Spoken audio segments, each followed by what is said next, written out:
ሰላም ጤና ይስጥልን የተወደዳችሁ የሃውስ ሚዲያ ዩቲዩብ ቻናል ቤተሰቦቻችን በያላችሁበት የዓለም ክፍል ሁሉ ሰላማችሁ እንደ ወንዝ ብዝት ይበል ብለናል። ለተለመደው በአዲስ መረጃ ተከስተናል። እናንተም እስከ መረጃዎቻችን ፍጻሜ ድረስ አብራችሁን ትቆዩ ዘንድ መልካም ግብዣችን ነው። በመረጃዎቻችን የምኖራችሁን ሀሳብ አስተያየት መስጫ ቦታ ላይ ብታስቀምጡልን ይደርሰናል። ለቻናላችን አዲስ ከሆኑ ሰብስክራይብ ይህንን መረጃ ደግሞ ላይክ ማድረግ እንዲጀምሩት በትህትና እየጠየቅን ለዛሬ ወደ አሰናድላችሁ መረጃ አለፍን። በድጋሚ ከሃውስ ሚዲያ ዩቲዩብ ቻናል ጋር መልካም ቆይታ። በሱዳን የሚገኙ የውጭ ዜጎች ሀገሪቱን ለቀው ሊወጡ ነው።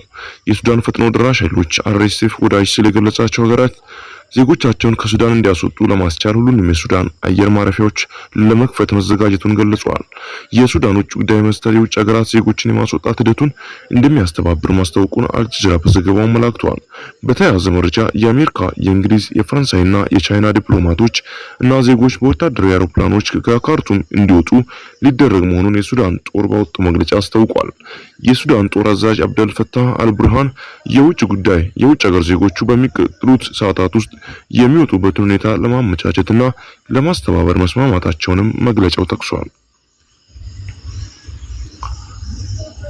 የተወደዳችሁ የሃውስ ሚዲያ ዩቲዩብ ቻናል ቤተሰቦቻችን ለዛሬ ይዘንላችሁ የመጣነው መረጃ እስካሁን ይመስላል።